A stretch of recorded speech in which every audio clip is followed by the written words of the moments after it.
जब मैं 8वीं कक्षा में थी तो एक प्रतियोगिता में मैंने तृतीय स्थान हासिल किया और उस दौरान मुझे उपखंड अधिकारी से सम्मानित होने का मौका मिला।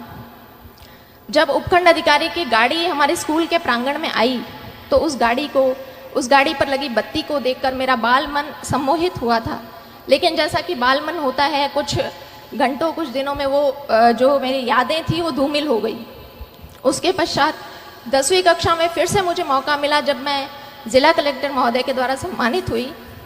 उस वक्त मैंने तय किया कि इस पद में, इस पोस्ट में कुछ तो है कि इसका इतना मान और इतना सम्मान होता है। लेकिन फिर वही चीज़ें हुई कि मैं उन चीज़ों को भूल गई।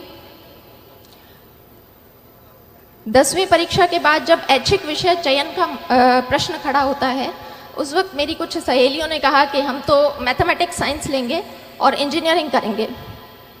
उनकी बातें सुनकर मैं भी अपने घर गई और पारिवारिक मंच से मैंने भी ऐलान कर दिया कि मुझे इंजीनियर बनना है। उस वक्त बहुत सारे प्रश्न आए कि लड़की इंजीनियरिंग करके क्या करेगी, लड़की को इंजीनियरिंग करवाने का क्या फ़ायदा है।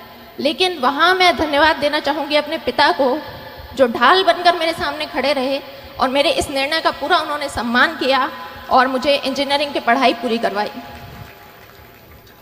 इंजीनियरिंग की पढ़ाई 4 साल पूरी करने के बाद मैं फिर से एक ऐसे बिंदु पर खड़ी थी जहाँ से बहुत सारे रास्ते निकल रहे थे और उन रास्तों में से मुझे किसी एक रास्ते का चयन करना था। कोई विशेष गाइडेंस, मार्गदर्शन तो मेरे पास नहीं था, लेकिन परिवारजनों से विचार विमर्श किया और तय किया कि बैंक की काफ़ी भर्तियां खुली हुई है और मुझे बैंक का एग्ज़ाम देना चाहिए। इस एग्ज़ाम तैयारी के दौर में कास्ट सर्टिफिकेट के लिए मुझे फिर से उपखंड अधिकारी के कार्यालय में जाने का मौका मिला। उस दिन उनके कार्यालय के बाहर भीड़ को देखकर फिर से एक बार मुझे लगा कि इस पोस्ट के लिए मैं ट्राई कर सकती हूँ। घर आकर मैंने दबी आवाज़ में अपने पिता से पूछा कि उपखंड अधिकारी बनने के लिए मुझे क्या करना होगा। और उस वक्त ये प्रश्न पूछते वक्त मेरे पिता की आंखों में जो चमक थी, वो चमक मेरे लिए मोटिवेशन बनी। बाद में पता चला कि मेरे पिताजी ने भी अपनी युवावस्था में इन परीक्षाओं की तैयारी की थी, लेकिन वो सफल नहीं हो पाए। तो मैंने तय कर लिया कि मुझे इस परीक्षा को देना है और इसमें सफल भी होना है। तो इसी तरह से आप भी अपना सेल्फ मोटिवेशन देखें, कौन सी ऐसी चीज़ है जो आपको अपनी जर्नी के दौरान मोटिवेटेड रख सकती है। मैंने आरएस 2013 की परीक्षा दी, उसमें मेरी 77वीं रैंक से चयन हुआ। लेकिन चूँकि आरएस के पद कम थे, इसलिए मुझे राजस्थान लेखा सेवा अलॉट हुई। मैंने दोबारा प्रयास किया और 2016 में मुझे प्रॉपर आरएस मिला। तो आज जब ये बच्चे किसी परीक्षा की तैयारी करने के लिए आए हैं, तो एक पैटर्न होता है कि हमारा एक समूह बनता है, हमारा एक ग्रुप बनता है।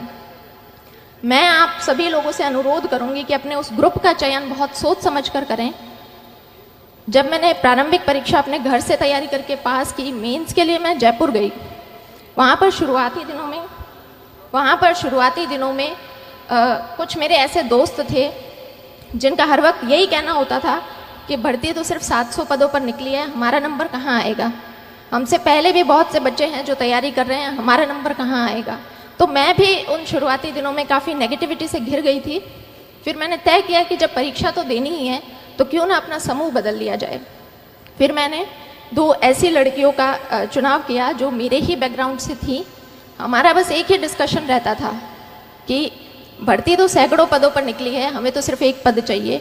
और आज हम तीनों लड़कियां आरएस अधिकारी हैं और वो जो ग्रुप जो नेगेटिविटी की बातें करते थे वो आज भी आरएस की परीक्षा दे रहे हैं। इसलिए आप पॉजिटिविटी बनाकर रखें।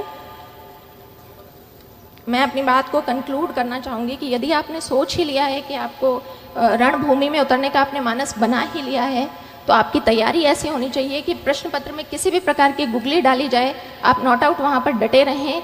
4 बांस 24 गज अंगुल अष्ट प्रमाण, ता ऊपर सुल्तान है मत चूके चौहान। जय हिंद, जय भारत।